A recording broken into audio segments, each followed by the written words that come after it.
d'équipe. Témoignages de femmes et d'hommes engagés dans la transformation de l'éducation nationale. Soyez les bienvenus dans Esprit d'équipe. Nous vous emmenons aujourd'hui au lycée Pierre Bayen de Châlons en Champagne. Nous allons plonger au cœur d'une après-midi un peu particulière pour des élèves de terminale générale qui ont pour spécialité HGGSP, autrement dit Histoire Géo, Géopolitique, Sciences Politiques. Il y est en effet question de Parcoursup, vous verrez. J'y ai rendez-vous avec leur professeur référent, Arnaud Gorbonoff. Je le rejoins quelques minutes avant de se rendre en classe dans la salle des professeurs. Moi, c'est un peu dispatché sur toutes les classes. Bonjour Arnaud. Bonjour. Merci de nous recevoir ici. Quel est votre parcours en quelques mots ? Alors moi, je suis enseignant d'histoire-géographie et de géopolitique et je suis professeur référent d'une classe de terminale en géopolitique ainsi que professeur principal d'une classe de seconde. J'ai commencé dans l'éducation nationale il y a une vingtaine d'années. J'ai été titulaire remplaçant et j'ai fait une quinzaine d'établissements pour venir me fixer au lycée Pierre Bayen il y a 5 ans. Et alors cet après-midi, quel est le programme ? Alors on est le lundi 6 mars, c'est-à-dire 3 jours avant la clôture de la première phase de Parcoursup et on va accompagner une classe de terminale pour justement finaliser les vœux et les lettres de motivation dans leur dossier individuel. Ah, la sonnerie. C'est la sonnerie, c'est définitif cette fois. Bon, il est temps d'y aller. Hein. Oui, il est temps d'y aller. Bon, à tout à l'heure. Merci.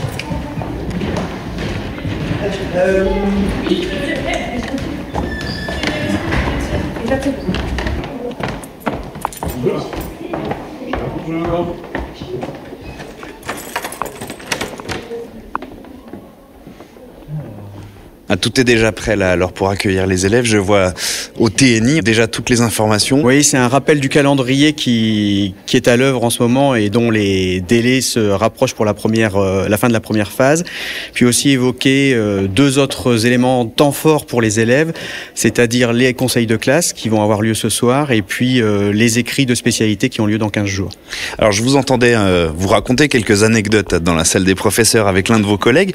Ces conseils de classe, ce sont des moments marquants dans la vie d'un professeur finalement. Ah oui, tout à fait. Hein. Ce sont des moments qui viennent finalement finaliser une période scolaire et qui est marquante pour chaque élève puisqu'on vient statuer sur leur réussite, sur leurs échecs, sur leurs progrès et on essaye de comprendre entre guillemets comment les accompagner au mieux pour les faire évoluer, progresser positivement et les accompagner dans leur projet d'orientation.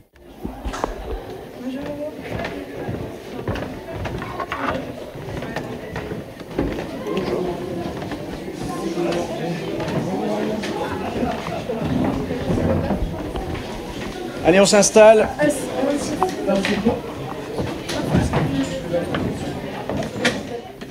Bien.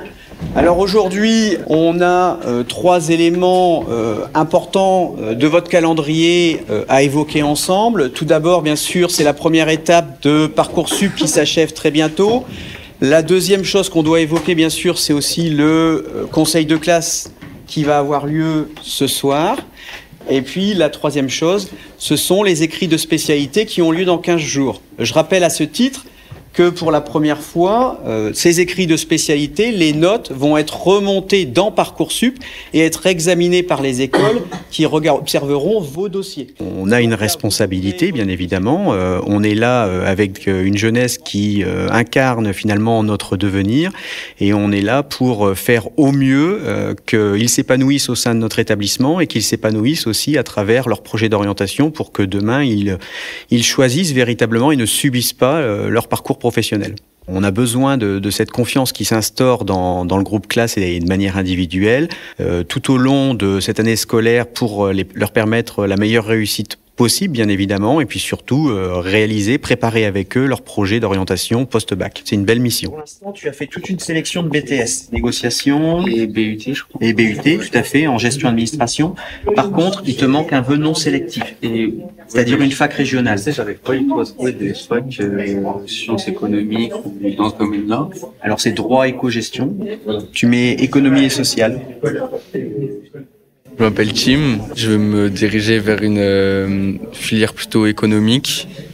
Donc j'ai pris des spécialités en première et en terminale pour me diriger vers cette voie. C'est des matières comme la SES ou les maths ou même la géopolitique que j'apprécie. Donc pour moi, c'était naturel de choisir une filière économique.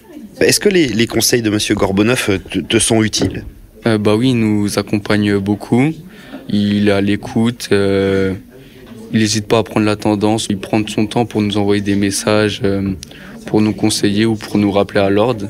Par exemple, moi, il m'a envoyé un message il y a peut-être une semaine pour m'alerter que j'avais pas fait mon vœu non sélectif. Et du coup, là, il est revenu et m'a aidé à en trouver un. On se sent encadré, on n'est pas seul, c'est une aide. On va servir de rouage entre l'institution et puis les élèves et leurs familles, les rassurer aussi à différents moments de l'année et les accompagner à chaque fois qu'il peut y avoir une difficulté, que ce soit le professeur principal dans les autres niveaux ou le professeur référent. Parfois, il y a des besoins spécifiques, mise en place de protocoles pour leur permettre de réussir au mieux leur scolarité. Maintenant, on est dans une école de la confiance. On est aussi dans un cadre où on a besoin d'une équité entre les élèves et cette équité, des fois, elle nécessite des adaptations pour certains. Le professeur principal, par exemple, de seconde va avoir pour mission, déjà dès le mois de septembre, de repérer les élèves qui auraient pu se tromper d'orientation à la fin du collège et de rappeler aux familles et à l'élève qu'il y a ce qu'on appelle le droit à l'erreur avant les vacances d'octobre, pour lui permettre une réorientation rapide et de ne pas perdre son année. Et puis tout au long de l'année, ça va être un temps d'échange avec les familles pour préparer l'orientation post-seconde en filière générale, technologique ou professionnelle, et donc de construire au mieux avec l'élève et les familles ce projet post-seconde. En terminale, on est sur la construction post-bac et qui est sensiblement ressemblante, on va dire. Oui, tout roule. Alors j'ai juste une question, les garçons. Pourquoi vous n'avez pas demandé d'autres écoles? Là, vous faites que du non sélectif et vous vouliez ambitionner plus important. Moi, j'ai demandé Nancy. Mais mon objectif c'était d'aller à Nancy, mais si je suis pas accepté à Nancy, je vais à Reims. Ouais. Ou sinon à Lille, j'ai un droit option journalisme avec l'ESG de Lille. Sinon, tu as des licences Sciences Po aussi. C'est vraiment une étape un peu stressante pour les élèves. Et donc la première des choses à faire, c'est de les informer.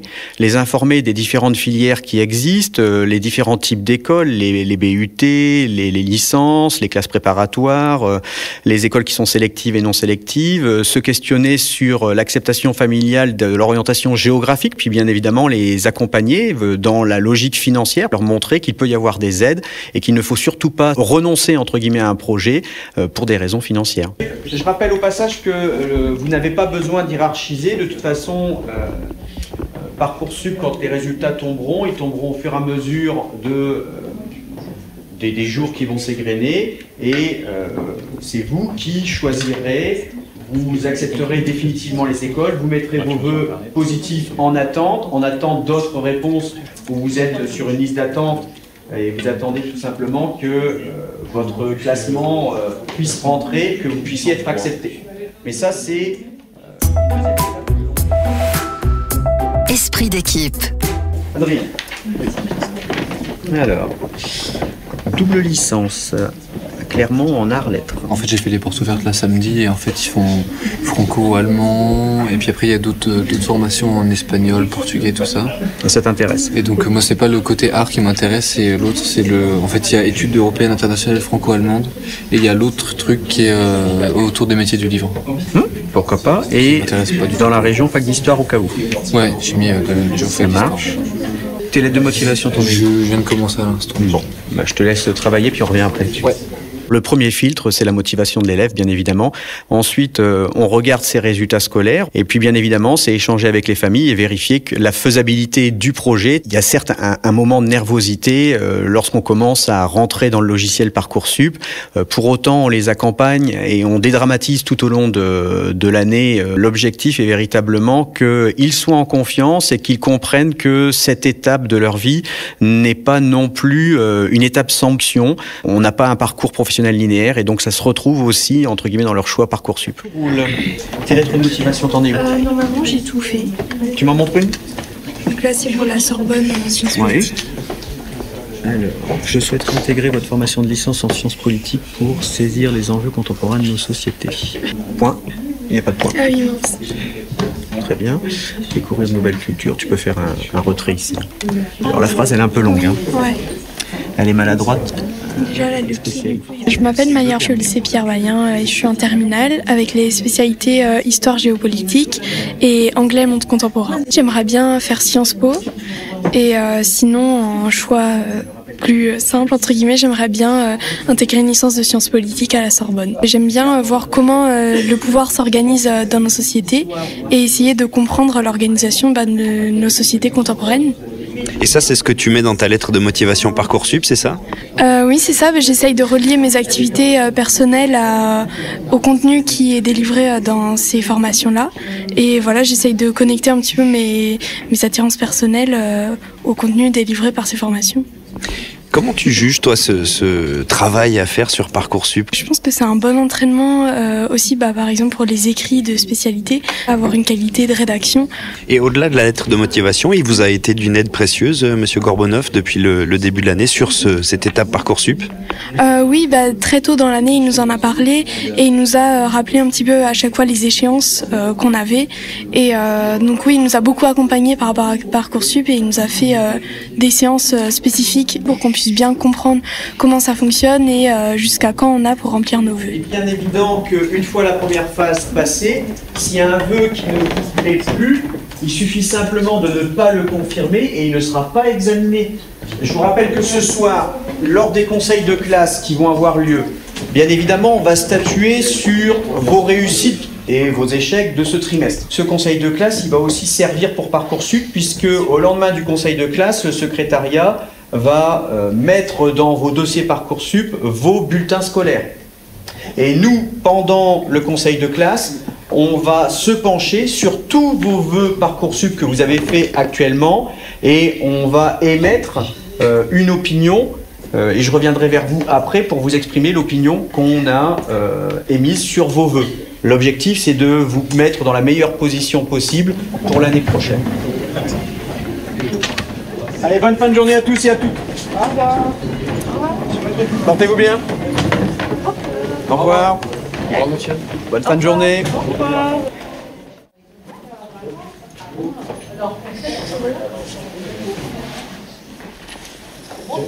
Et c'est donc lorsque débute ce conseil de classe, dirigé par Sabine Bonnet, la proviseure, que le moment est venu pour moi de quitter l'établissement.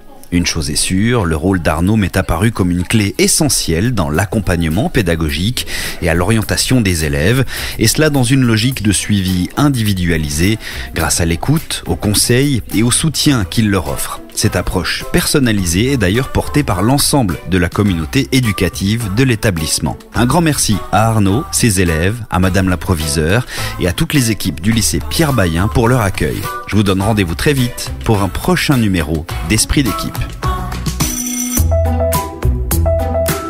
Esprit d'équipe. Témoignages de femmes et d'hommes engagés dans la transformation de l'éducation nationale.